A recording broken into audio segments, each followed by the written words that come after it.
আপনাদের তো যাদের কেস বহুদিন ধরে কোর্টে চলছে, হ্যাঁ, আপনাদের অবশ্যই বিরক্ত লাগে সেই জিনিসটা নিয়ে, আপনারা ফ্রাস্ট্রেটেড হয়ে যান। এটা কি জানেন যে এই জিনিসটা নিয়ে আমরাও ফ্রাস্ট্রেটেড, মানে যারা অ্যাডভোকেট তারাও ফ্রাস্ট্রেটেড যে একটা মামলা শেষই হয় না, মানে দীর্ঘদিন ধরে মামলাটা চলছে।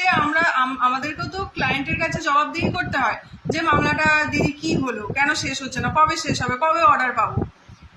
এখন ব্যাপারটা দেখুন, এটা আপনারা হয়তো বলবেন যে আমি নিজে অ্যাডভোকেট বলে আমি অ্যাডভোকেটদের ডিফেন্ড করছি, কিন্তু ব্যাপারটা সেটা নয়। অ্যাডভোকেটদেরও এখানে কিছু করার নেই, এক একটা টাইমে এমন পরিস্থিতি হয়ে যায়।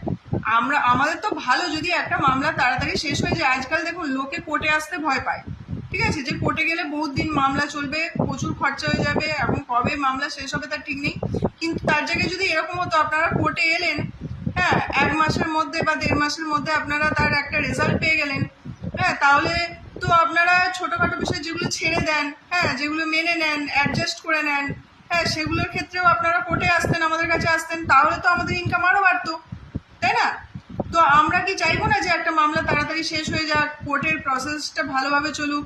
এখন সিচুয়েশন এমনই হয়ে গেছে, আমি তো ওয়েস্ট বেঙ্গলে কাজ করি, ওয়েস্ট বেঙ্গলের বাইরে শুনেছি হয়তো মানে কিছু কিছু জায়গায় ওয়েস্ট বেঙ্গলের থেকেও খারাপ অবস্থা, আবার কিছু কিছু জায়গায় একটু দিল্লি ফিল্লির দিকে একটু ভালো করে চলে ম্যাটারগুলো।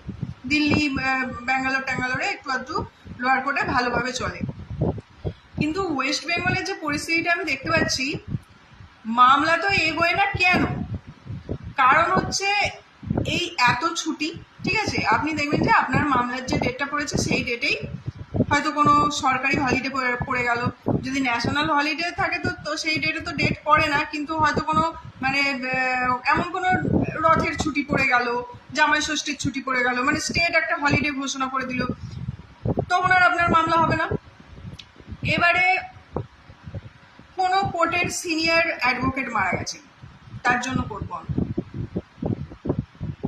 কোথায় আপনার মানে কোনো কিছু বার থেকে কোনো রেজলিউশন পাস হয়ে গেল, তার জন্য কোর্ট বন্ধ। মানে কোর্ট বন্ধ মানে কি, not to pass adverse order করে দেবে। Not to pass adverse order মানে আপনি মুভ করলেও আপনার আদার সাইড যদি না চায়, মানে যার মুভ করার বেনিফিট নেই সে মুভ করবে না, তাহলে আপনার সেই দিনটা আর আপনার পক্ষে কোনো রায় হলো না। এছাড়াও তো আরও তো মানে বিভিন্ন রকম ব্যাপার আছে। ধরুন আপনার আদার সাইড চাইছে না যে মামলাটা এগো, মানে ওর এগেনস্টে যেহেতু আপনার ক্লেম, ধরুন টাকা পয়সার ক্লেম, মানি স্যুট করেছেন আপনি, ওর এগেনস্টে ওকে টাকা দিতে হবে, ও কখনোই চাইবে না যে মামলাটা এগো।